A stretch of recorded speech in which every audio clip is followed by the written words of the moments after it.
Добре, криптоентузијасти, после мала пауза. Овдека сме да направиме соодветна анализа на целиот овој пазар моментално и на целата оваа ситуација, со тоа што, нели, денеска сакам прво да се вратиме малку на некои основни поими кои што се уште не сме ги објасниле на нашиот канал, а тоа е на почетокот ќе објасниме што уствари представува фракционо банкарство или фрактално банкарство, што представува, значи како се тоа ќе биде објаснено нели детално во ова видео, потоа ќе објасниме како моментално се прави quantitative easing и што истото представува, односно гледам дека многу луѓето кои што следат нашиот канал не ги познаваат овие економски поими, така да затоа и постојано и кажувам, че нашиот канал мора да биде и економски и крипто ориентиран со цел да можеме да сватиме целата слика, затоа што едноставно не можеме да бараме логика на стварите што се случуваат на пазарот доколку не ги познаваме сите овие работи кои што моментално се случуваат на пазарот.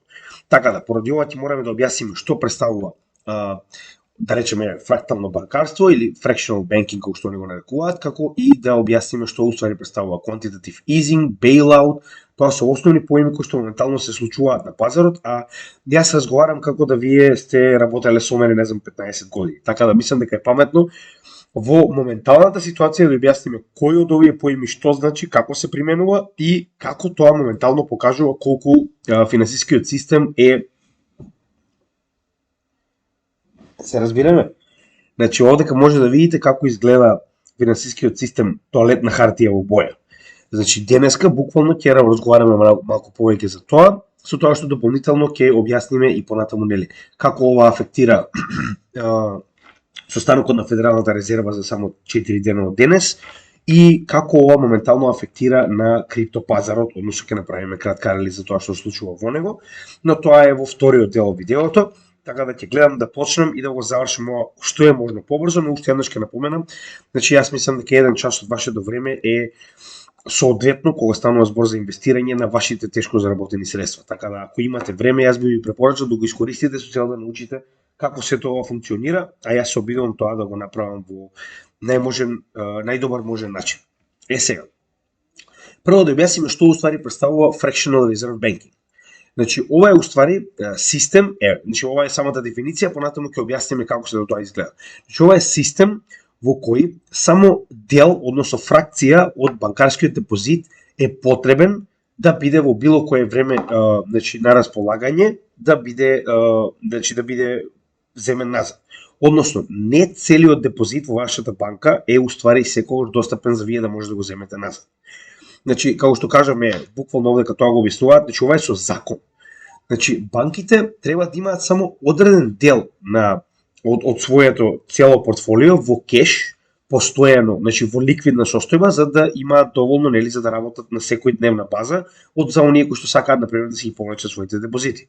Затоа што кога вие го давате вашиот депозит, вас ви е кажано дека во било кое време може тој депозит да си го повречете назад, така? Сега, ние ќе го објасниме сето тоа и ќе ви објасниме како моментално ова што банките го работат, доколку некој го направи, е измама и ќе биде во затвор многу долго време.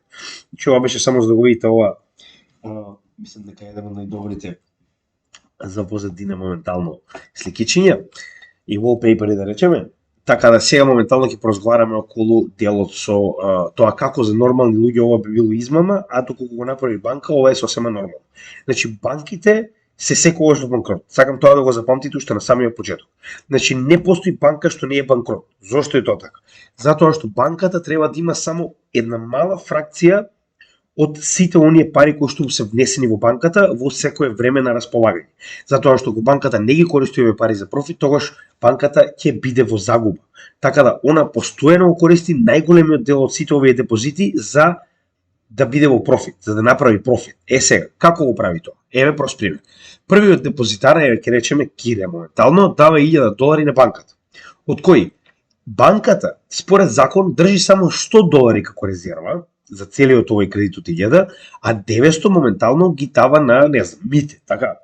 Со тоа што моментално она буквално креирала фактички пари, се разбираме, за тоа што она треба во овој момент во банкава да има $1000 кои што во било кое време треба да ги врати на Кире, така. Сега што е проблемот?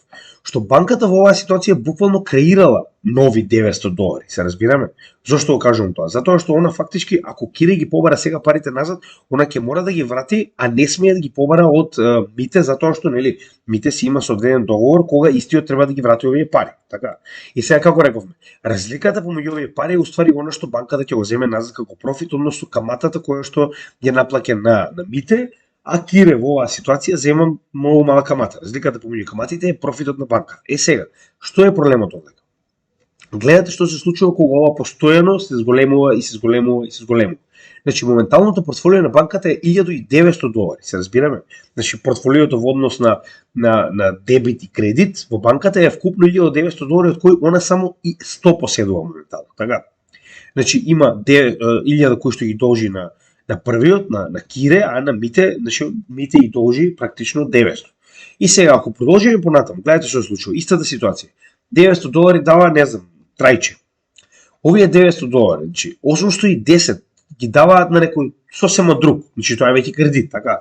Банката постојано го користи истиот овој принцип, односно кредитите кои што доаѓаат во банката ги позајмува на други лица со цел разликата во каматите кои што ги наплаќа, во кредитите кои што ги дава и депозитите кои што ги зима е профитот за банката. Но гледате што се случува. Значи како повеќе клиенти доаѓаат, така, значи гледате колку мала резерва има. А колку повеќе се зголемува баланс шитот, односно портфолиото на самата банка. Значи сега во банката има вкупно $2710, нели, кредит и дебит, од кои банката поседува само 190, така. Третиот случај, истата ситуација, 810 некој човек дава, од кои 729, значи само 10% чува, се разбираме.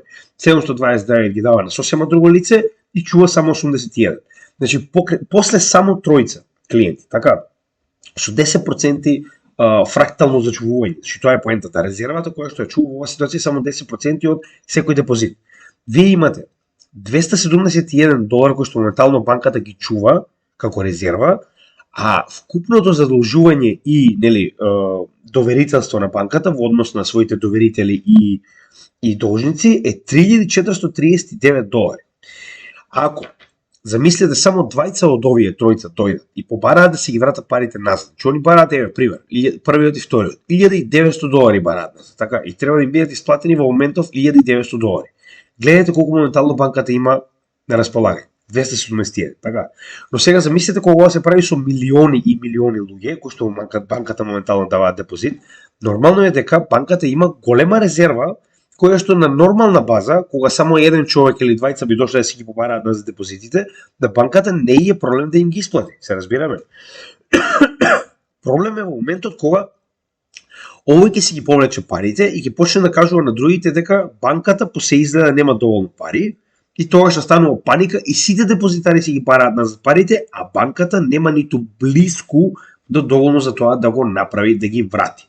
Значи тоа е главната мана на банкарскиот систем која што е со закон дозволена. Односно, ако јас го правам ова моментално и проневерам 20 души кои што мене ми дали пари, значи истата оваа ситуација, истата оваа шема се вика Ponzi scheme во превод.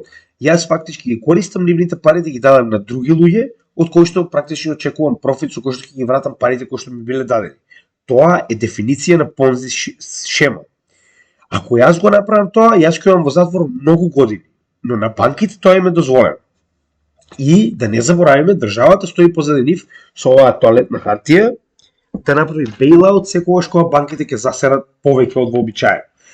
За да ви биде појасно, ова е портфолиото на Silicon Valley Bank, втората по големина банка која што пропадна, веќе разговараме за истата, пред самиот пат.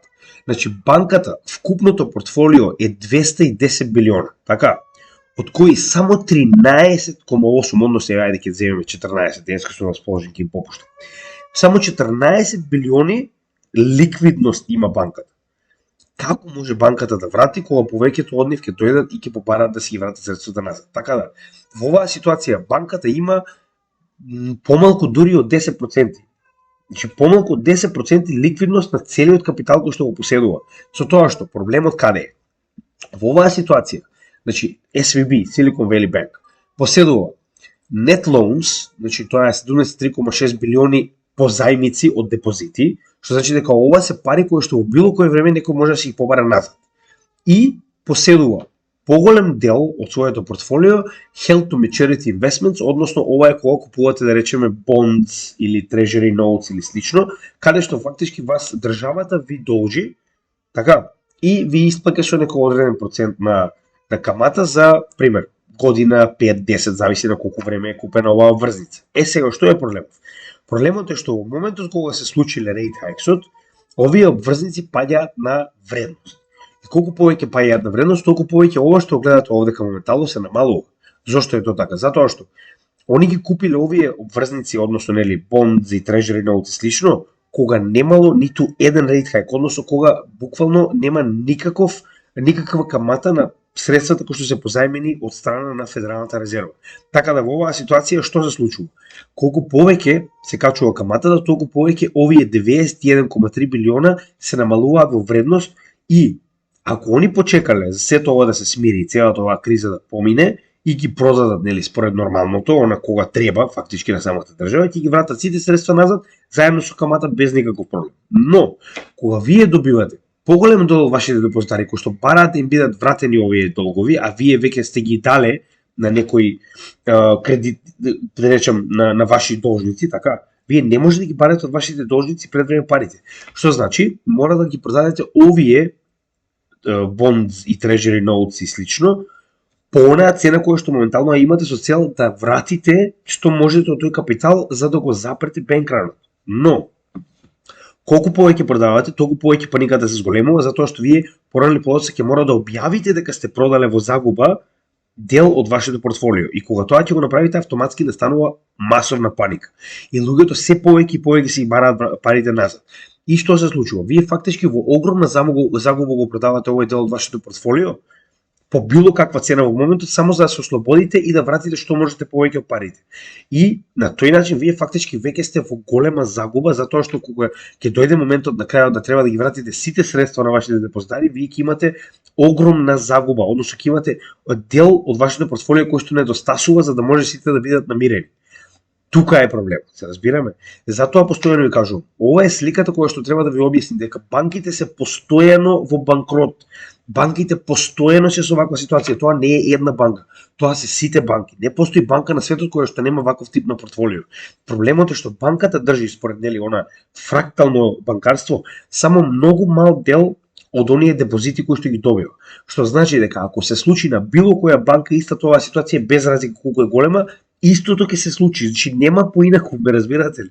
Значи тоа е дефиницијата како моментално функционира банката и тоа е дозволено од за жал државата, целосно покриено, законски легализирано и на крајот уште од сето тоа кога ќе се случи, банката со своите пари, извинете, со вашите пари ќе ги плати овие мајмуни што ова го прават постојано, се разбираме? Значи пропаста на банката ќе биде надополнета со парите од вас, од вашите даноци. Затоа што на крајот од денот кога ова се намирува од страна на државата, или го плаќаат даночно обврзниците, или на подолго го плаќаат должно. Значи нема друг. Ние го плаќаме. Сега ќе ви објаснам како и зошто. Сега, идеме до следната ситуација односно бейлаут, така. Значи кога една банка ќе засере, сега до сега ни е јасно како моментално банките се распаѓаат. Еве како. Потребно е само мал процент на паника и вие со ова малецко делче кое што го имате во ликвидна форма не можете да помирите ниту еден мал процент од вашите депозитари, а не повеќе. Така да во моментот кога ќе се случи да банка поради било каква грешка предизвика паника кај своите депозитари, автоматски се случува бенкран. Нема бегање. Сега, бейлаут. Бейлаут представува било каков тип на ситуација во која што одредена финансиска институција, не мора да биде тоа банка, дури и компанија и слично, поради закана за банкрот, добива одредена финансиска помош. Тоа што не заборавајте. Финансиската помош која што доаѓа е најчесто со или без потреба за враќање. Тука е најголемиот проблем. Значи, многу често во Америка се случува ваков тип на бейлаут, односно каде што добиваат помош од државата, кои што не треба да ги вратат. И во големиот дел од овој случаи тоа се банки. Сега, да напоменеме една интересна работа. Државата сигурно нема да земе од својот буџет за да ги подмири банките кои што моментално пропаднале. Што ќе направи државата? Државата ќе произведе нови пари. Затоа што државата во било кое време може да произведе повеќе тоалетна хартија, која што може да искористи за било што сака. Така. Сега да објасниме како, значи, quantitative easing е начинот на кој што државата произведува повеќе пари и ги внесува во системот кога тоа е потребно. Значи, на тој начин фактички вие произведувате повеќе тоалетна хартија шарена и ја внесувате во системот кога вас ви треба. И оваа ситуација вас ви треба. Зошто го велам ова? Затоа што ако вие не внесете пари со кој што ќе им го вратите оно што вие го засрале, вие автоматски ќе имате бенкран на секоја банка на територијата на Америка, затоа што ќе имате масовна паника и луѓето веќе не ги интересира ништо, не сакаат да слушнат ни Бајден, ни Јелен, ништо. Значи они доаѓаат пред банка и викаат кај ми се парите. Проблем е што претходно доаѓаа во 2008-2009, сега не мораат да доаѓаат. Сега едноставно притискаат копче и вика, значи сакам да ми бидат вратени средствата веднаш. Значи не ги интересира ништо. Така да, што направи Америка моментално? Америка произведе пари, значи уште еднаш ви напоменувам, Америка направи нови долари од воздух ги направи и ги внесе во системот со цел да ги врати моментално и овие долгови кои што ги има SVB, а дополнително на тоа и да ги заегне останатите банки со дополнителни средства во случај да има некаков тип на бенкран. Како го прават тоа? Преку quantitative easing. Сега, ќе објасниме што представува quantitative easing за вас да ви стане јасно како тоа го прави Федералната резерва и како тоа моментално помага во оваа ситуација на банките. Значи, моментално они, верувале или не, направија quantitative easing само поради оваа ситуација. Значи, quantitative easing во главна основна дефиниција представува произведување нови долари кои што се вбризгуваат во државата, во системот, и со тоа фактички вие давате дополнителна моќ, односно дополнителен прилив на средства, кои што понатаму се користат, сега ќе видиме како. Значи, владата директно не може да произведе или да одлучи дека треба да произведе пари. Тоа го прави преку Федералната резерва. Во оваа ситуација, Федералната резерва во Америка, а иначе тоа се централни банки, како што е кај нас, например, Народната банка на Република Македонија. Во било кое време ваква централна банка може да произведе пари. Тоа го прави сега. Кога они ги произведува парите, не може само да ги даде. Така, како го прави тоа? Или ги дава како кредит на комерцијалните банки, според онаа кредитна стапка која што моментално е покачена со rate hikes, или кога тоа го прави преку државата, значи она фактички купува од државата, така, да речеме купува бонд, купува treasury notes, купува се што државата може моментално да продаде.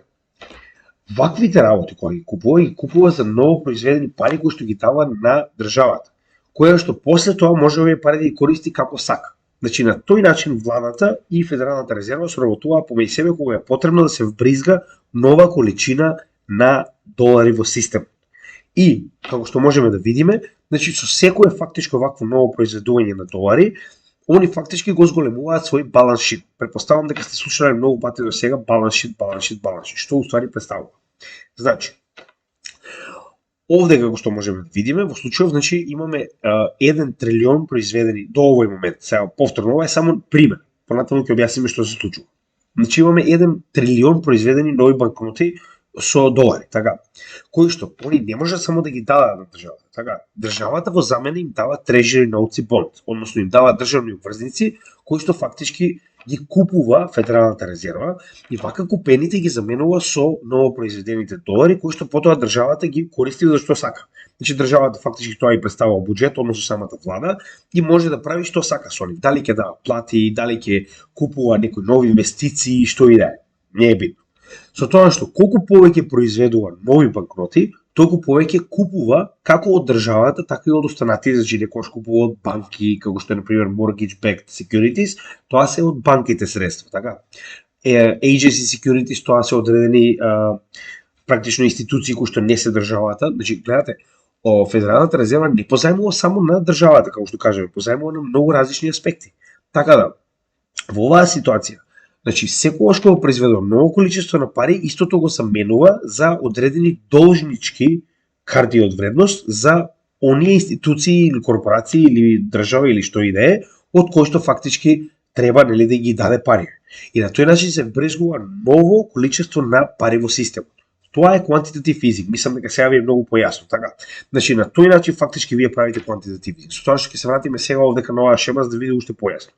Значи сега се да го повториме овој дел уште еднаш.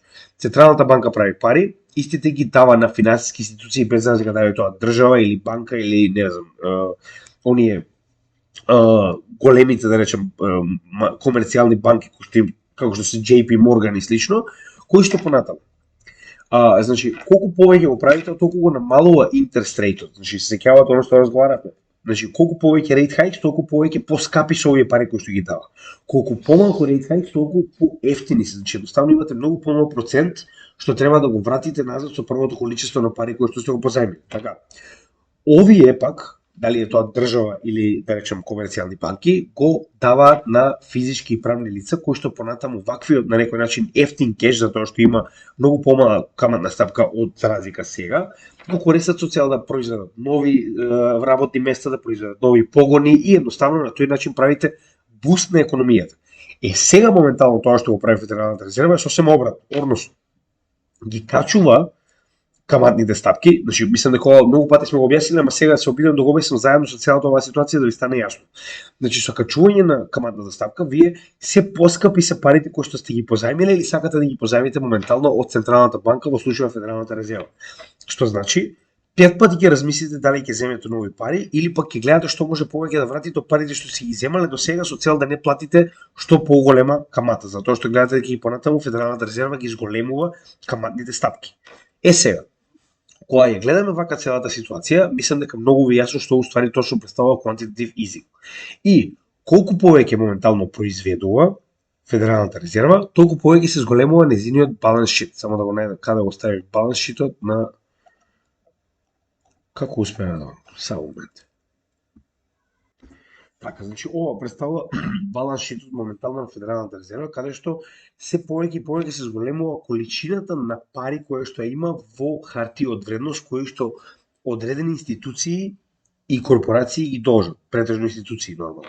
Со тоа што гледате, значи се повеќе и повеќе имаме зголемување на портфолиото на Федералната резерва, која што и понатаму има огромни практично хартија од вредност од долг од институциите и нели финансиските, да речем, корпорации како комерцијалните банки.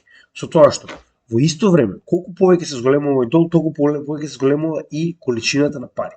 Сега, конечно почнавме со овие rate hikes да ја намалуваме и количината на пари и портфолиото кое што Федералната резерва го поседува. Односно, Федералната резерва почна да се ослободува од овие хартии од вредност, што значи дека кога тоа го прави, значи јас на пример ако имам сега моментално државни обврзници, кога ги враќам на државата, државата треба да ми го врати тоа количество на пари.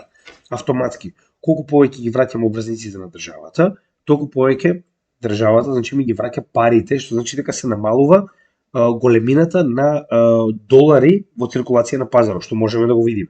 Значи овдека имаме опрлика 21,6 трилиони, а до крајот на месецов имавме 21,2 трилиони. И во оваа ситуација истото го гледаме и со баланс шитот на портфолиото на Фед. Значи од скоро 9 трилиона се намали на 8,3 трилиона. Така. Сега, каде е тука проблемот? Гледајте што направи идиотите. Значи, ова е уствари quantitative tightening.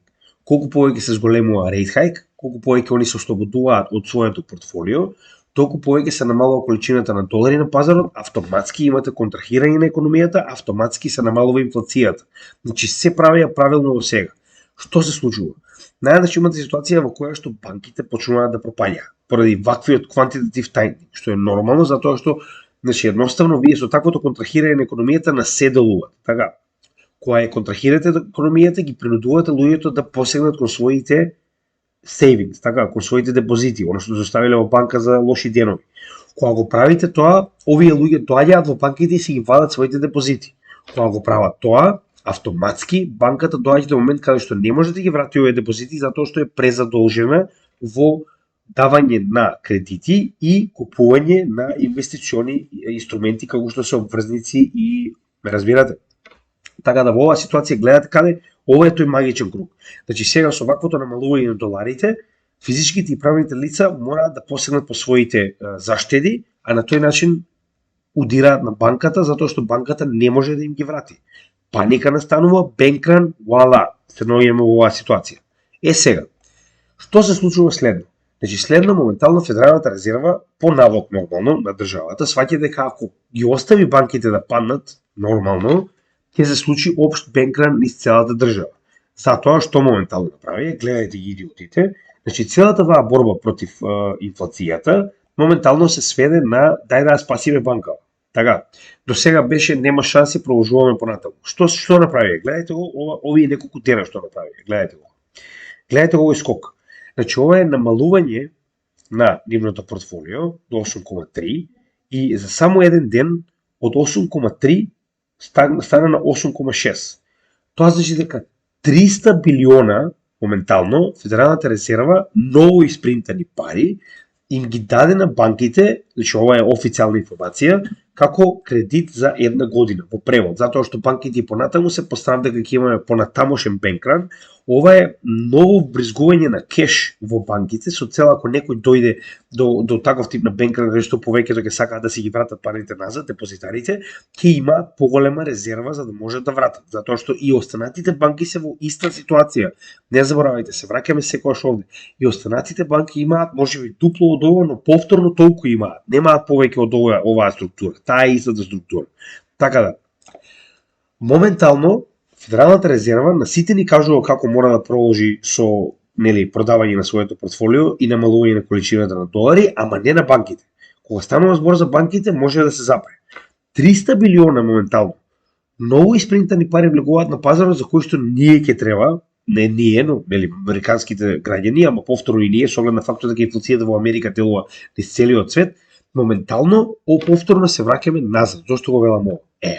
Ова се тие ново испринтери. Гледате 21,2, 21,23, 21,26. Тие се тие 3 билиони ново испринтани пари кои што можеме да ги видиме на М2, каде што гледаме кој е саплајот на тотална количина на долари на пазарот.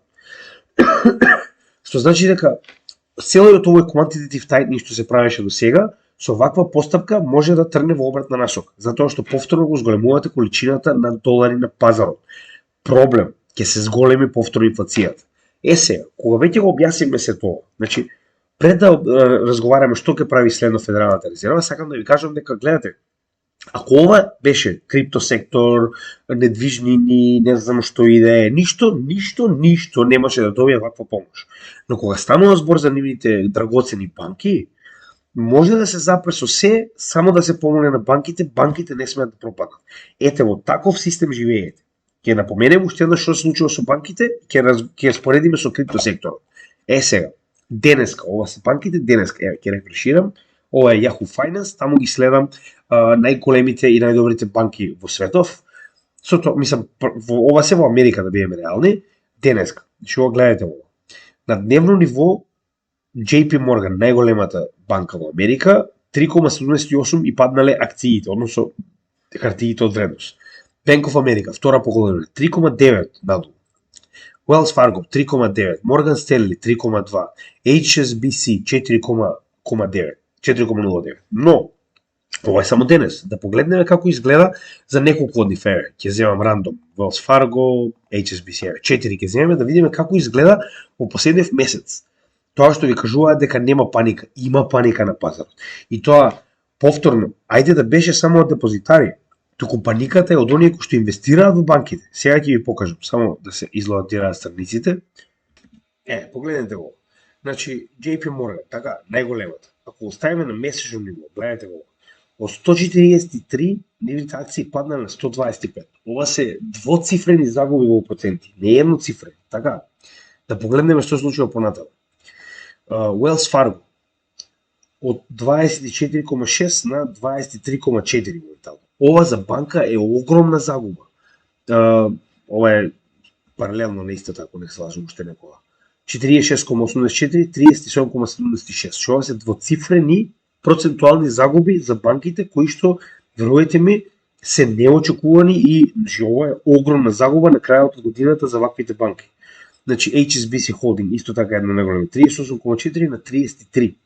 Значи, ваквите загуби на банките се одржуваат не само со повлекување на депозитите, туку и луѓето кои што инвестирале во банката, кои што практично имаат своји хартии од вредност, истите ги продаваат поради страв дека банките и понатаму ќе бидат во проблем, дека ова банкарска, како што можеме да видиме, криза не е завршена. Значи, на дневна база, јас видов само еден зелен ден во целата оваа недела, секој ден е оваа ситуација. Секој ден имате вакви загуби. Со тоа што пак ние како луѓе кои што моментално гледаме во крипто секторот, нас ова не е нормално. За нас пат од 3% е смешно. Но за банки и традиционални пазари ова е огромна загуба, огромна. Така да, поради оваа причина ќе поменам уште еднаш, моментално тоа што гледаме на пазарот е многу поголемо од оно што се обидуваат да ни го кажат. Односно, ево. Значи, да видите дека тоа е што ви го кажуваме вистина, Федералната резерва моментално само што дае 300 билиони. Гледате, видовме на чартовите, ово не е измислица, нивните официјални чартови на нивните страни. 300 билиони дадени на сите банки во Америка заедно, кои што треба да им помогнат во случај да има бенкран, да имаат доволно пари исти да ги вратат. Значи, повторно, не заборавајте дека ова е само едногодишен кредит, односно, предходно, во првиот бејла од 2008-2009 година, значи, таквите пари се дадени неповратно. Овдека се дадени само со кредит, практично во кредит форма за една година, што значи дека они моментално не го решиле проблемот. Они само го преместиле проблемот за една година подолу. Зошто го кажуваме ова? Затоа што една година подолу овие банки, тие 300 билиона ќе мора да ги вратат. А тоа не го менја фактот дека очигледно не оди наарно за овие банки.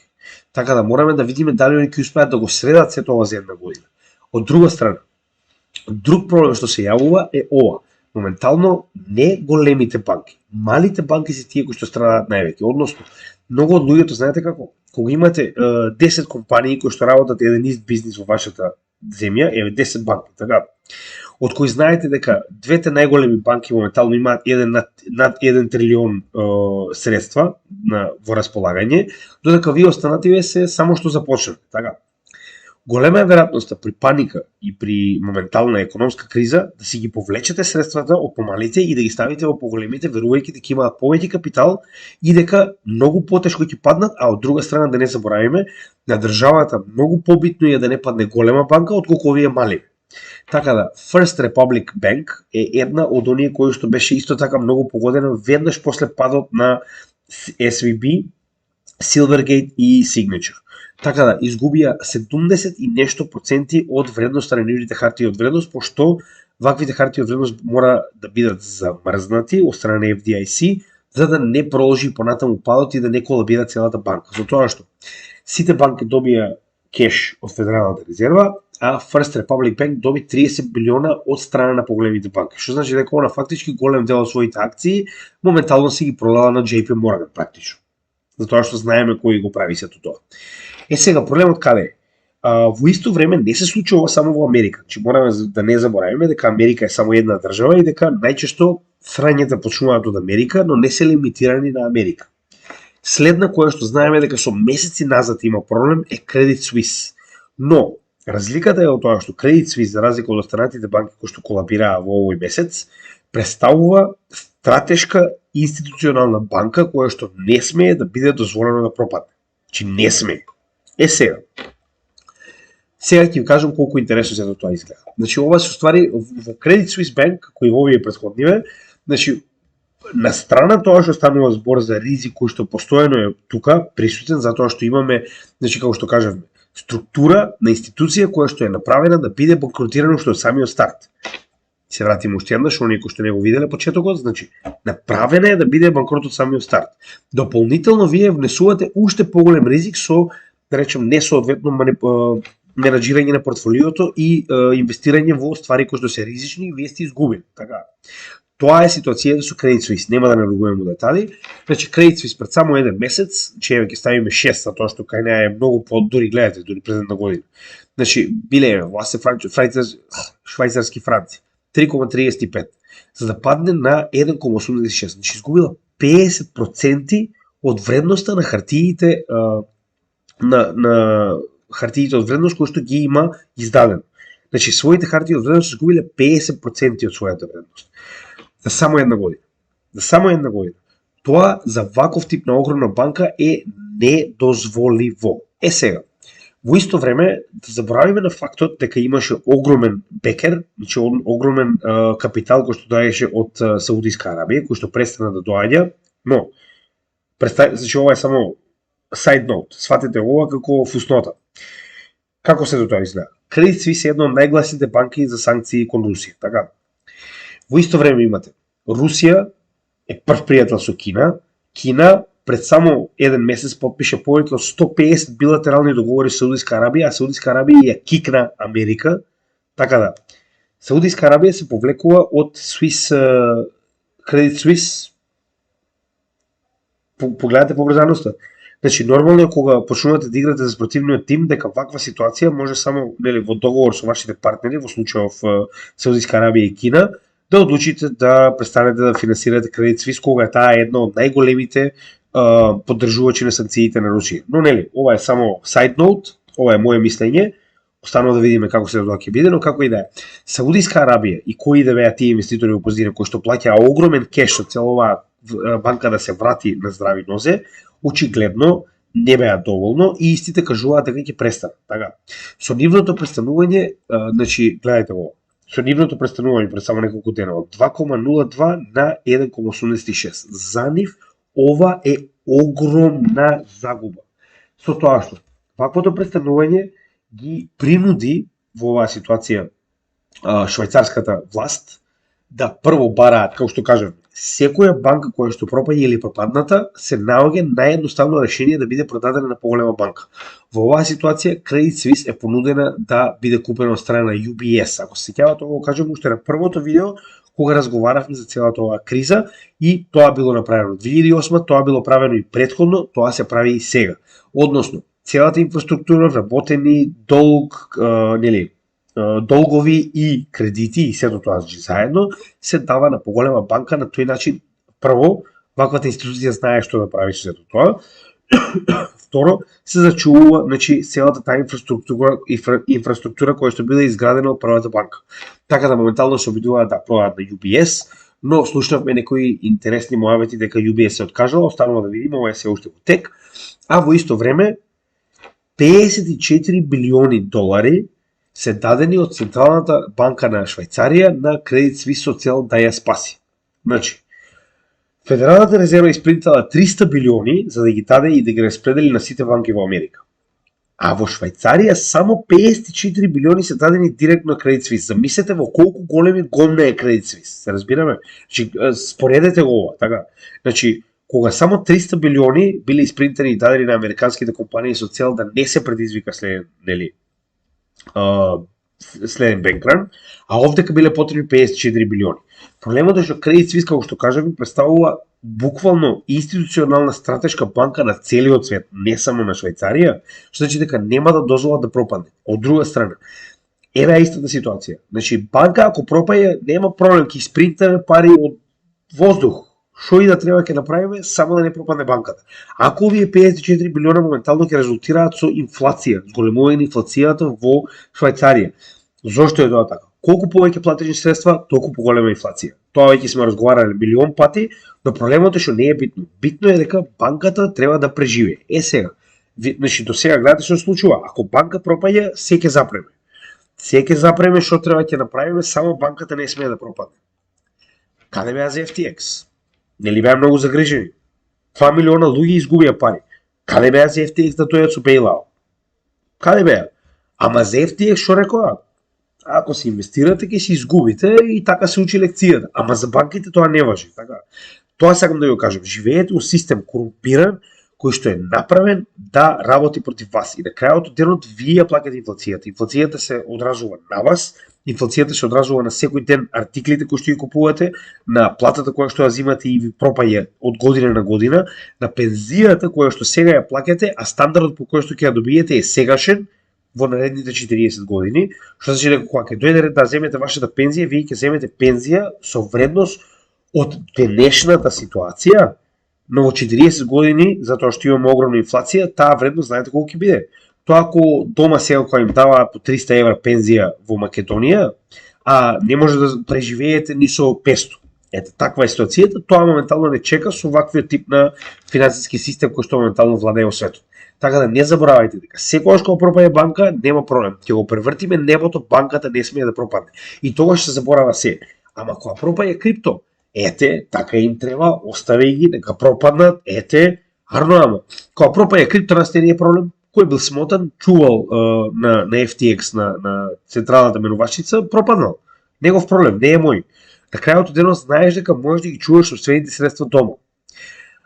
Кога пропаја банка нема проблем. Ќе направиме се што треба. Уште еднаш ќе напоменам. Ете, тоа е тој систем со кој што моментално се бориме. И за тоа криптото ќе победи. Сега, да се вратиме на тоа што моментално треба да разговараме за следниот состав на Федералната резерва. Прво и најбитно што мораме да го забележиме е дека ваквото зголемување на баланс шитот, односно на портфолиото на Федералната резерва, сигурно ќе резултира, можеби не веднаш, но во следните месеци со зголемување на инфлацијата. Гарантирам, затоа што тоа е поентата. Они моментално произведува нови 300 билиони и ги вратија на пазар. Автоматски имате нова инфлација. Но, дали ќе биде тоа веднаш, не верувам, затоа што потребно е време ова да се процесира во системот, кога овие 300 билиони нови ќе влезат во системот, за конечно после неколку месеци да покаже дека имаме покачување на инфлација. Сега, Федералната резерва напомени вака. Без разлика што се случува, без разлика како пропаст на банките има, они понатаму мора да продолжат да ги креваат рейт хајксот, односно каматите ставки по кои што позајмуваат капитал, ново произведени банкарски банкноти. Зошто е тоа така?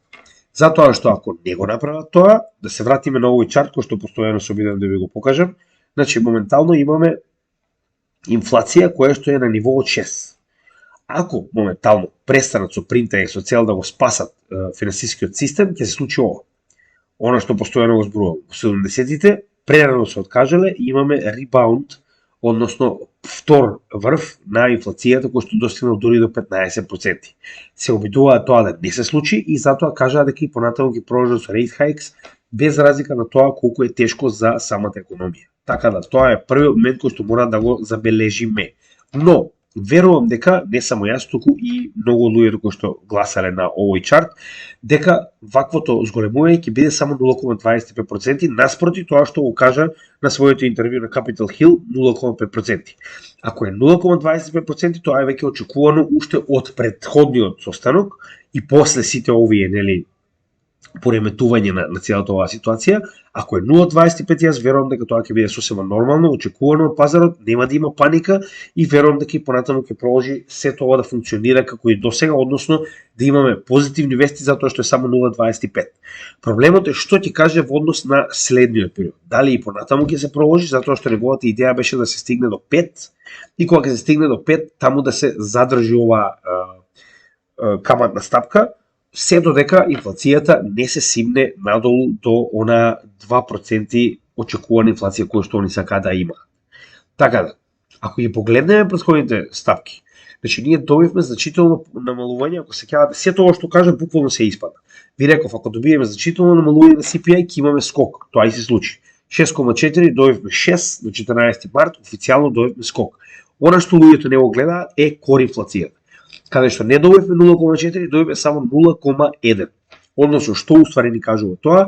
Ни кажува дека CPI инфлацијата паднала за 0,4% затоа што инфлацијата во горивата и во храната се намалила во поголемиот дел, за разлика од се останато. Додека се останато моментално гледаме дека има многу мало намалување на инфлацијата, односно гледаме дека почнува да стагнира постепено кор инфлацијата. А за жал, на Федералната резерва кор инфлацијата е многу побитен фактор, за разлика од CPI инфлацијата, која што е повеќе популарен фактор, буквално поради ова, затоа што и храната и горивата се многу нестабилни како вредности, како цени, и затоа имаат свој посебен индекс. Така да, ова е одлично, ова, за жал, не е. Така да, поради оваа причина, јас мислам дека и понатаму Федералната резерва ќе продолжи, јас верувам дека ќе продолжи и над 5, затоа што ако не продолжи, кажавме, ќе се повтори ова што го имавме во 70-тите и 80-тите и тоа ќе биде многу по-лошо долготрајно на пазарот отколку краткотрајна болка. Така да, јас верувам дека Федералната резерва овие 300 билиони кои што ги направи со цел да стабилизира ситуацијата и да може да продолжи понатаму за да нема страф од понатамошно пропаѓање на банките. Но ова е само фластер. Јас уште еднаш ќе напоменам, не верувам дека ова тука ќе заврши, посебно со оглед на фактот дека не е само Америка во прашање. А што со остатокот од светот? Не секоја банка може да си дозволи да испринта нови 54 билиони и само да ги даде на банките.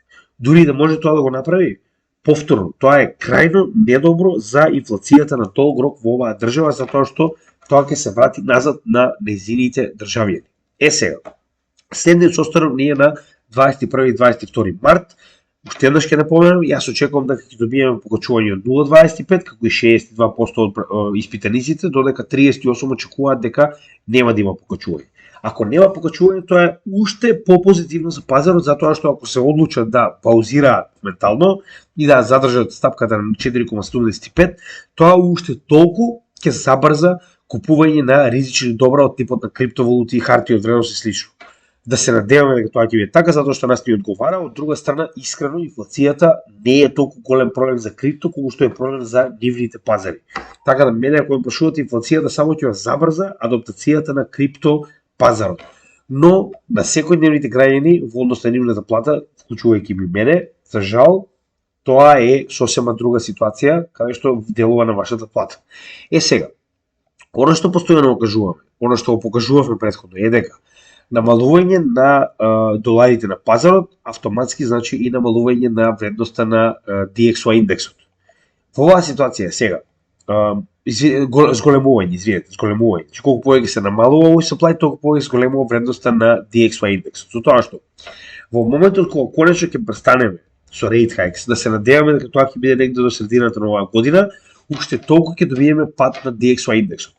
Ова ново произведување на 300 билиони нови банкноти во претходните неколку дена автоматски ни го дава овој пат. Затоа што колку повеќе банкноти на пазарот, толку повеќе нивната вредност се намалува, односно DXY индексот и понатаму паѓа. Тоа што можеме да го видиме како од чартот со M2 supply на Федералната резерва, така и на самиот чарт на DXY индексот. Со тоа што можеме да видиме дека DXY индексот буквално ја испочитува оваа тренд линија која што ние имавме уште по самиот пат. Значи, буквално дојде ја допре и проложи надолу и гледаме дека сите овие нивоа од претходно се испочитувани, со тоа што јас верувам дека и понатаму ќе продолжи да паѓа. Значи, не гледам причина зашто тоа не би се случило, со тоа што мораме да ги следиме самите вести и да видиме, нели, како тоа ќе се одрази во однос на оно што моментално случува на пазарот. Доколку гледаме технички, значи на дневно ниво веќе сме постигнали не едно, туку 3 локални врвови, со тоа што имаме и оваа значи bearish divergence, која што значи имаме MACD направил врв и понизок врв, додека чартот на DXY направил врв и повисок врв. Автоматски добивате bearish divergence, кој што ви покажува дека и понатаму ќе продолжи да се движи надолу вредноста на DXY, со тоа што се уште има доста време, значи самиот DXY RSI индексот, се извинувам, RSI индикаторот ние на 47, а знаеме дека дури по 30 се рачуна како препродаден. Така да во оваа ситуација гледаме дека се е во надолен тек, дури и MACD моментално само што не пробил под нулата, ако воопште нели само што пробил практично, VWAP е надолу, имаме одлив на средства, гледаме и нели брнот на одлив е во црвено и надолу. Единствено RSI имаме краток скок, претпоставам дека ова некоја корекција локална, како и да е. Додека на неделно ниво, значи можеме да видиме дека исто така покажува дека е слична ситуација. Значи и на неделно ниво ни покажува дека треба да очекуваме подолго трајна корекција, затоа што сток RSI тој е до 88, што е доста висока вредност за сток RSI на неделно ниво, кој што веќе се коригираше надолу и гледаме дека базичната сигналната линија се раздалечени. RSI направи ретест на 50, средната вредност на овој индекс, и гледаме дека повторно во пад надолу. Додека надолу имаме и одлив на средства на неделно ниво, гледаме намалување на овој зелен бран, VWAP надолу, само што не пробил под нулата, и MACD, кој што беше во нагора линија, гледаме дека сигналата се обидува да направи пресврт на базичната линија, онаа црвена точка која што ќе се појави, останува да видиме дали тоа ќе биде после крајот на неделава, каде што ќе добиеме потврдување на овој тренд надолу. Односно, како што кажавме, многу е реално ова да е уствари оној dead cat bounce кој што го добивме, и дека после dead cat bounce продолжуваме надолу. Но, уште еднаш ќе напоменам, се тоа зависи од политиката на Федералната резерва. Значи, и понатаму зголемување на rate hikes, колку поголемо, колку побрзо, толку повеќе ќе добие recovery вредноста на DXY, ќе почне да се движи нагоре, додека останатите пазари ќе почнат да се движат надолу. не го забравајте тоа. Така да ова е се што имавме да кажеме околу Федералната резерва, незиниот состанок, значи уште еднаш ќе напоменам, со оглед на целата оваа ситуација, јас очекувам дека и понатаму ќе продолжат со минимални, односно 0,25 кои што се најмали стапки по кои што може да се качува рейт хајкот, со тоа што верувам дека нема да биде доволно за да му даде дополнителна сила на DXY, односно ќе ги натера луѓето кои што држат долари да ги сменат во некои други средства. А сега би сакал да погледнете оваа интересна слика. Значи не знам кој го направил, секоја му чест. Го паркирал ова комбе пред Silicon Valley Bank и вели Bitcoin, be your own bank. И ова е, нели, главниот Джером Пауел како држи парче хартија на кое што пишува buy Bitcoin, купете си Bitcoin. Значи, браво.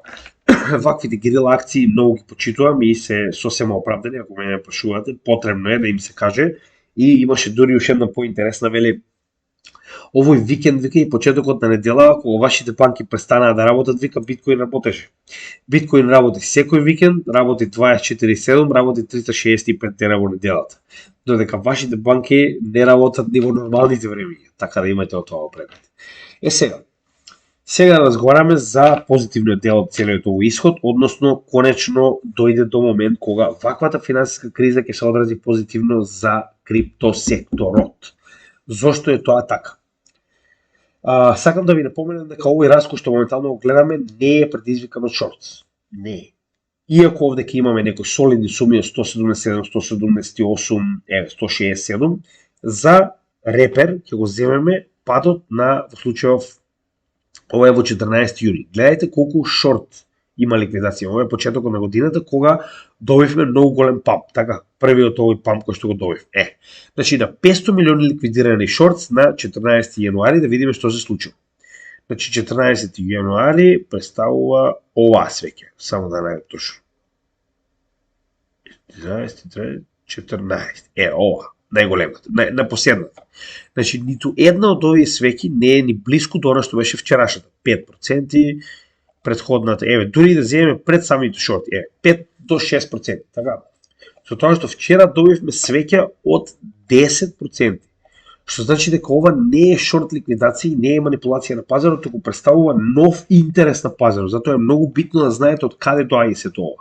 Значи, гледаме дека не е поради шортс, затоа што кажат дека со 500 милиони се качил само 6%, овдека со овие неколку дена се качил вчера само 10%. Така. Тоа значи дека е нов интерес на пазарот. Односно, ова представува свеж капитал кој што досега не бил во пазарот. За да го потврдиме тоа, јас го отворив овдека CoinGecko, каде што ќе направиме само краток осврт на маркет капот пред да продолжиме понатаму. Значи, да погледнеме. Во последниот период, само во последните неколку дена. Од почетокот на оваа криза, 10 март, ако се сеќавате, тоа е буквално викендот пред да почне оваа масивна криза во криптосектор, во банкарскиот сектор. Значи, маркет капот бил 959 билиона. За маркет капот денеска да биде 1 трилион и 219 билиона. Тоа значи дека имаме, грубо кажано, околу 250 билиона нов капитал кој што влегол во само претходните неколку денови. Тоа е нов интерес кој што досега сме го немале. Тоа сакам да го забележите овде.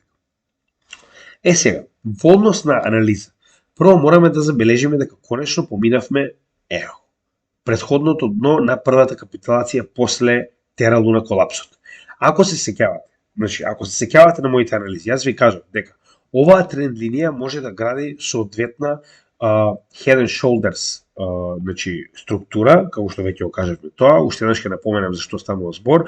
Значи не може да биде сигурно со оглед на фактот дека моментално имаме многу нестабилни случувања на пазарот. Но, сеќавате што ви кажам, че имаме едно рамо, имаме глава и имаме моментално второ рамо кое што само што завршиме со негова креација, така да во оваа ситуација, само момент, грешно копче, во оваа ситуација вие имате фактички веќе креирана head and shoulders формација, која што моментално, според мета, ако се сеќавате, она што го разговаравме во претходното видео кое што го правевме ова како анализа, значи толку кога пренесеме оваа мета од каде е направена, гледате. Значи треба да се качи над ова поле, негде околу 34.000 до 35.000. А зошто е тоа така? Затоа што ако погледнеме наназад, ова представува полето, летото во 2021 година, кога дојде до корекција. Односно, ова ќе биде следното поле на отпор кое што ќе треба да го помине цената на биткоин.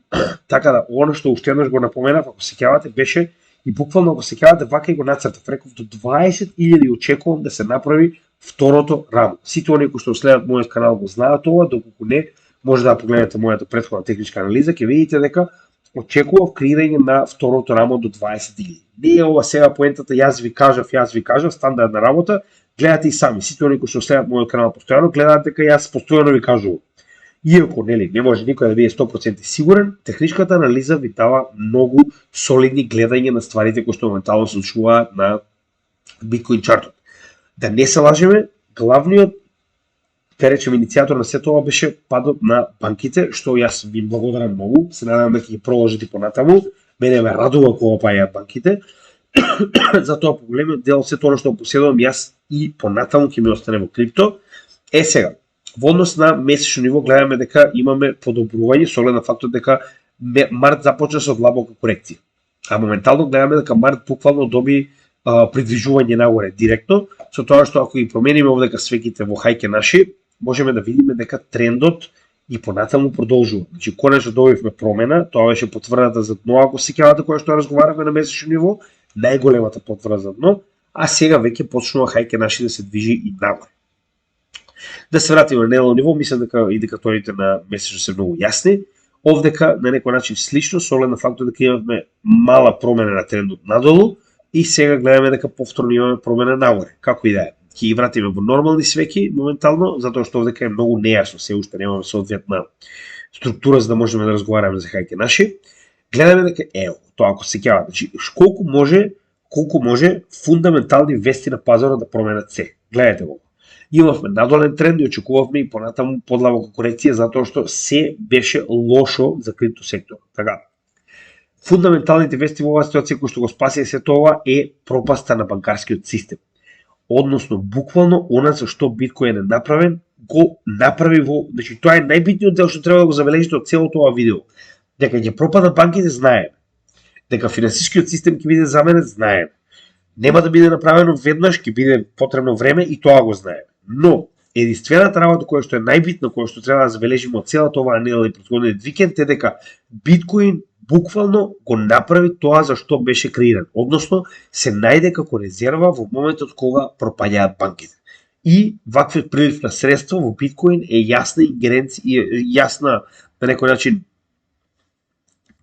јасен показател дека очигледно банките имаат свој компетитор кој што понатаму ќе представува се поголем проблем за нив.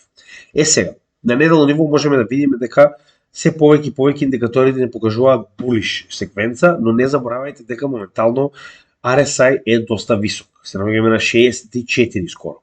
Со тоа што VWAP е нагоре, MACD е нагоре, имаме инфлоу на пари, што можеме да го видиме и овдека по самиот црвен бран, и сток RSI е веќе одамна oversold. Но, ова се таков тип на фундаментални вести што едноставно веќе не е битно дали се индикаторите oversold или overbought, едноставно и понатаму продолжува нагоре затоа што вестите се премногу големи.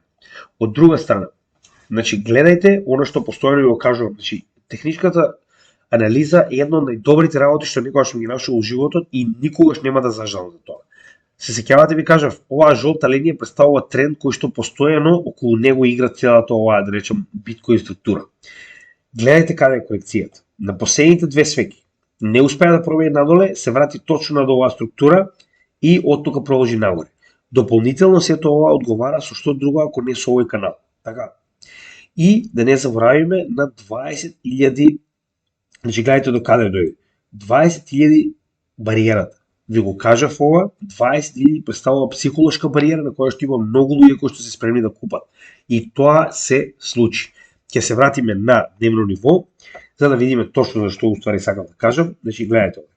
Корекцијата заврши точно на 20.000, која што уствари представуваше и претходниот, не претходниот, туку предпретходниот bull market, врвот на претходниот bull market 2017 година, каде што, како што кажавме, представува и психолошка бариера, надвор од bull market support бендот и ова црвено поле кое што моментално беше така речено претходна мини акумулација, која што можеме да го избришеме, не верувам дека во оваа ситуација ќе се повтори, премногу лесно беше скршено за да може да го користам како званична граница. Сега проблемот е што ние конечно испаднавме надвор од овој канал, но уште побитно надвор од оваа тренд линија која што претходно не успеавме да скршиме со овој обид после целосниот терало на колапсисите, оние Voyager, бла бла бла. Значи таквата корекција дојде до ова моментално контролна точка негде околу 25.000. Погледнете, моментално се ногаме над неа. Сега, овде ќе имаме уште работи за кои што треба да разговараме, но во друг чарт. Тоа е во чартот на Wyckoff акумулацијата, кој што е многу битен дел. Проблемот е што и на дневно ниво се ногаме на oversold, значи и на неделно и на дневно ниво се ногаме на oversold левели. Значи RSI 73, сток RSI 100. MACD е во, како да кажам, пушка на моментално. Гледаме дека овде е оној дел на манипулација, жолтите точки ни значат манипулација. Проблемот е што јас верувам дека ќе имаме оладување. Дополнително тоа ни го покажува и Bollinger Band, кој што можеме да видиме дека на неделно ниво го достигнавме максималната вредност. Веќе сме надвор од Bollinger Band. А секогаш кога ќе дојдеме надвор Bollinger Band, што имаме? Локална корекција. Надвор Bollinger Band, локална корекција. Така да очекувам дека во оваа ситуација ќе добиеме локална корекција, можеби до оваа контролна точка, а можеби и до самиот канал. Останува да видиме, но нормално е со оглед на фактот дека и на неделно и на дневно ниво индикаторите се веќе oversold.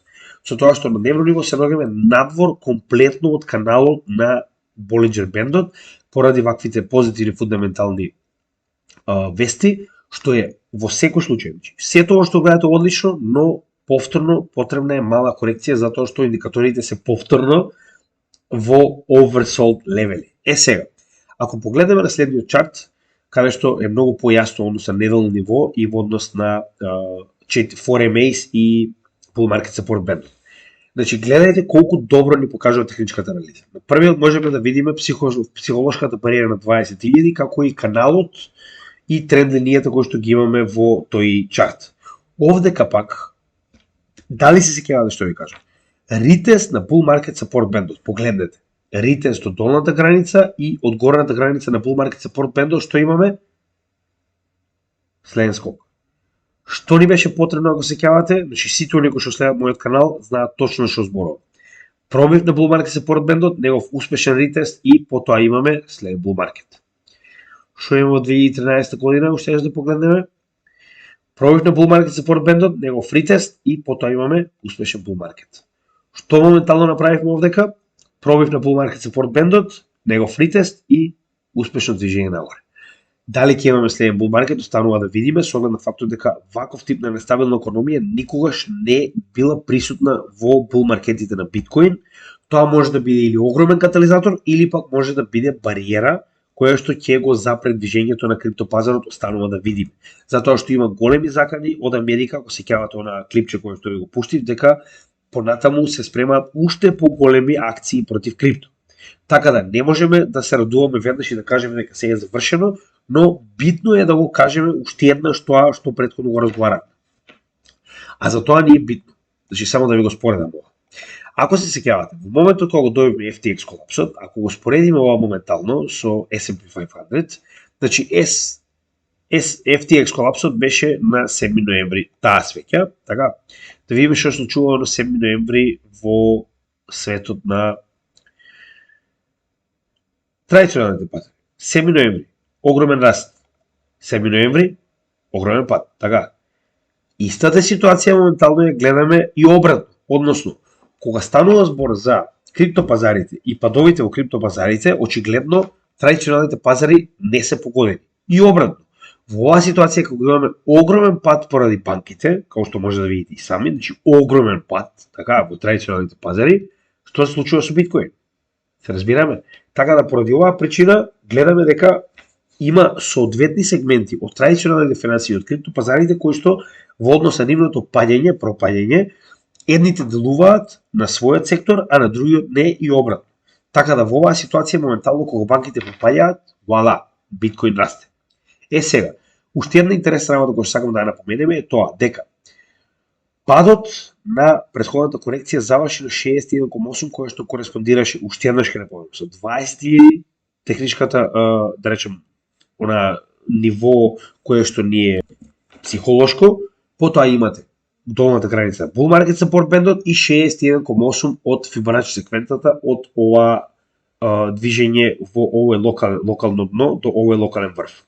Така да, се ни покажуваше дека ќе се случи негде околу 20.000, со тоа што ја ви реков дека дополнително поседуваме и неколку други левели под нив, во случај да овие не издржат. Но, очигледно, доволно беа сите овие левели и оваа конфузија на сапорт да успее да бутне цената нагоре. Со тоа што, знаете што е најбитниот дел моментално? Да направиме нова свеќа над оваа контролна линија. Тоа ќе биде уште еден показател дека трендот е силен и дека може да издржи над оваа линија која што претходно, како што можеме да видиме, од два наврати представуваше отпор. И уште еднаш, овдека уште појасно се гледа, значи фактички ние само што креиравме рамо, глава, уште едно рамо и моментално треба да се придвижиме нагоре, затоа што ова мислам дека е многу јасна на сите оние кои што гледаат нашиот канал по оваа формација, доколку не погледнете на нашиот канал, поседуваме формации во нашиот едукативен дел, само запишете глава и рамена и ќе најдете истата формација за да ви биде појасно. Така да, мене сето ова многу ме радува, целата техничка анализа која што сме направили до сега комплетно се потврди и моментално се наоѓаме над многу битниот 200 неделна средна вредност. Завршување на 200 неделна средна вредност на оваа свеќа заедно со ова локално дно ќе значи многу за следниот бул маркет, затоа што кога ќе успееме да направиме флип на 200 неделната средна вредност, која што претходно во два бул маркети представува поддршка, како што може видите и сами, на цената, значи во два бул маркети до сега 200 неделната средна вредност представува поддршка. Не го менува фактот дека истата може да биде поддршка и во овој бул маркет, доколку успееме да завршиме над неа, успешно да направиме нејзин ритест и да продолжиме нагоре. Истото како што го направиме со bull market support band, затоа што и 200 неделната средна вредност е многу битна за да можеме да направиме продолжување на bull маркетот нагоре. Сега, јас мислам дека на некој начин се уште имаме време, затоа што оваа црна линија, ако се сеќавате, она што го разговаравме, е една година пред халвингот, а ако можеме да погледнеме претходните искуства, една година пред халвингот представува моментот во кој што пазарот почнал да се движи нагоре. Значи, ова е халвингот, една година пред халвингот, само во оваа ситуација не затоа што имавме корона. Но во претходната, во двата наврати, кој што можеме да видиме, една година пред халвингот, движење нагоре. Една година пред халвингот, движење нагоре. Така да, 2 од 3 моментално имаме движење нагоре и третиот не само заради тоа што имавме невообичаена ситуација на корона. Иначе верувам дека и тој ќе беше иста ситуација. Така да, се покажува дека се движиме одлично, со тоа што уште поинтересна работа, ако се сеќавате, значи Wyckoff, јас ви реков дека моментално се наоѓаме во оваа шема и се повеќе и повеќе се потврдува дека сум право, со тоа што пак ќе кажам, значи овдека не добивате поени дали сте во право или не, добивате поени доколку сте купиле кога мислите дека сте во право. А јас тоа го направив и досега не сум сгрешил. Сега, во оваа ситуација, ако се сеќавате, многу пати разговаравме дека потребно е во последната фаза D, во која што се наоѓаме, во последната фаза D, да направиме LPS и да пробиеме надвор од горната граница на овој trading range.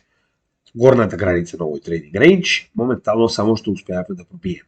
Сега, следно оно што го очекувам е по пробивот да добиеме ретест на горната граница на овој trading range, што одговара и на овој чарт, каде што после овој LPS ние ќе направиме ретест па продолжување нагоре во следната фаза на Wyckoff акумулацијата, а тоа е добрата фаза, каде што ќе правиме профит, а дополнително истото одговара и на ова што го разговараме, односно ретест на горната граница на овој trading range е буквално ова.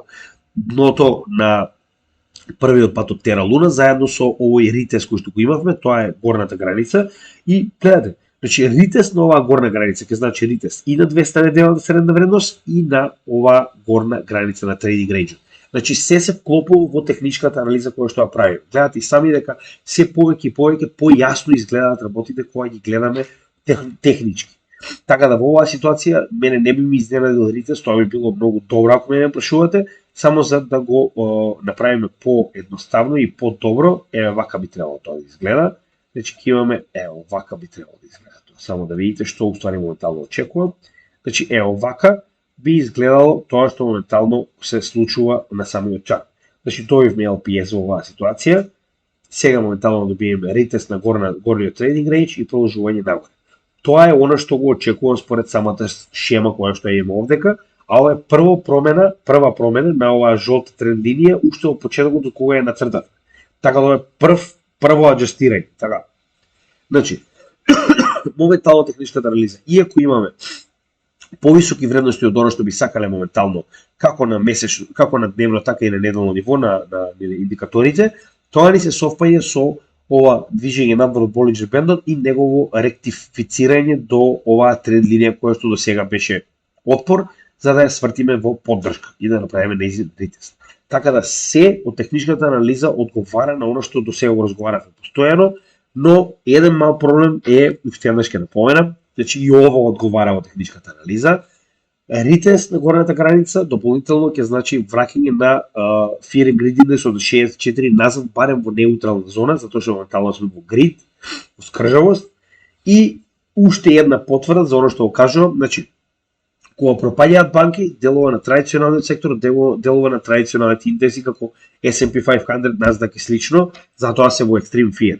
Кога тоа се случи со FTX, ние бевме во extreme fear, а они беа во grid.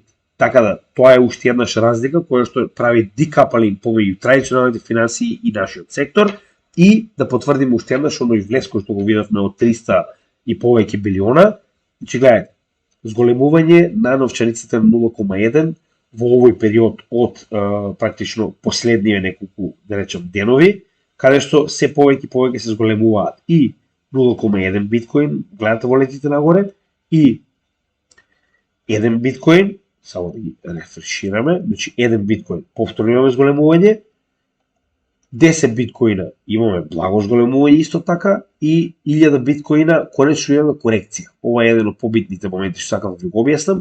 Значи 1000 биткоини гледаме дека се повеќе се намалува новчаниците кои што поседуваат 1000 биткоини. Но само во последните неколку дена, че гледате ова, од 3 март, значи имаме зголемување за еден ваков новчаник, значи гледате, тоест не еден, се извинувам, значи од 3 март 2007 до моментално имаме вкупна количина од 2024. Значи 21 нов новчаник со повеќе од 1000 биткоин. Тоа не значи дека тоа се веднаш купили 1000, тоа значи дека можеби од 100 преминале на 1000, како и да е. Идејата во оваа ситуација е дека се повеќе и повеќе луѓето купуваат, но не го продаваат. 1000 биткоини, како што можеме да видиме, до сега беше главната причина за падот на цената на биткоин, а сега конечно добиваме, да речеме, некоја блага нагорна корекција, ќе видиме дали тоа ќе остане понатаму така. И гледаме дека сентиментот на биткоин е, мене ако ме прашувате, одлично место. Не се зборува многу за него, но тоа е со причина, значи само 0,4 оприлика индекс, кој што го имаме, можни и 1. Зошто е тоа така? Затоа што имаат побитни теми и се ангажирани со банките. Ако мене ја прашувате, нека се занимаваат со банките, нека ни го остават криптосекторот нас и нека си гледаат таму како ќе ги поправат стандард и нели, на тој начин ќе засерат уште толку и ќе може уште повеќе да добие криптоцето ова, но за жал мислам дека во ова за брзо време ќе се смени, затоа што тоа ќе го внесе во последното видео за вести. Моментално имаме најава за крипто кракдаун уште посилен, затоа што сега се обидуваат да представат дека паѓањето на банките во Америка е уствари директно поради криптосекторот и дека криптосекторот е виновен за ваквото случување. Што знаеме сите дека не е така, но верувам дека наскоро ќе имаме некакви, да речем, резултати околу таквите закани. Сега за сега криптосекторот се наоѓа во одличен момент. Како што можеме да видиме, јас и понатаму тврдам, барем тоа е моје мислење, дека утврдивме дно и уште еднаш ќе напоменам дека не може ова да биде финансиски совет, но ова е моје мислење како лидер на овој канал и оној кој што ги правиме технички анализи кои што може да ги видите и сами, постојано ги апдейтирам пред ваши очи. Сето оно што го кажувам се случува, така да прилика мислам дека знам некои работи во однос на криптосфера. Така да се надевам дека ги почитувате, се надевам дека ви се допаѓа, понатаму ги се работуваме повеќе. За жал во Македонија бев неколку дена и не можев да продолжам. Значи ова беше многу интересен период. Јас, ако ме прашувате, би сакал да бев присутен и да може да направам повеќе нели видеа, но за жал не можев, знаете како кога ќе се отидете дома. Но се наоѓаме во многу здрав дел од следниот bull market на самото дно. Ние и не ги алоциравме овие 10%, ќе бидам реален. И понатаму ги чувам затоа што ова не значи дека нема да има веќе никакви Black Swan евенти. Постојат закани што може да направат солидна корекција, затоа и понатаму чувам 10% од моето стейблкоин портфолио за секој случај. Така да можев да го купам кога бевме на 20.000, не го направив тоа затоа што на тој начин, иако јас постојано правам на месечно ниво некои мали купувања од моите, не знам, приходи, тоа не го менува фактот дека овие 10% или се на некој начин последниот, како да кажам, последната канта пару што ја имате, да ја вложите во момент кога ќе имаме некој голем пат. Така да заради тоа ја задрживме и понатаму, се уште не сме ги замениле нормално и ќе напоменам уште еднаш, се наоѓаме на скоро година од следниот халвинг. Халвингот е моментот кога што очекуваме експлозивно движење нагоре на бул маркетот. Се што ќе добиеме моментално е само плюс. Значи, на крајот од оваа година верувам дека ќе бидеме солидно плюс и сето тоа е само плюс. Главниот профит ќе дојде после завршување на овој часовник, ова бројување, така да имате време да научите, имате време да се спремите, имате време да размислите дали ова е за вас или не, и имате време да направите анализа на вашиот ризик и оние проекти во кои што сакате да финансирате. Така да останете со нашиот канал и понатаму и благодарам на сите што ми пратија пораки, иако нема време да одговорам, тоа не го менува фактот дека ќе ги разгледам сите тие пораки моментално и ќе видам што треба да се стави во следните видеа.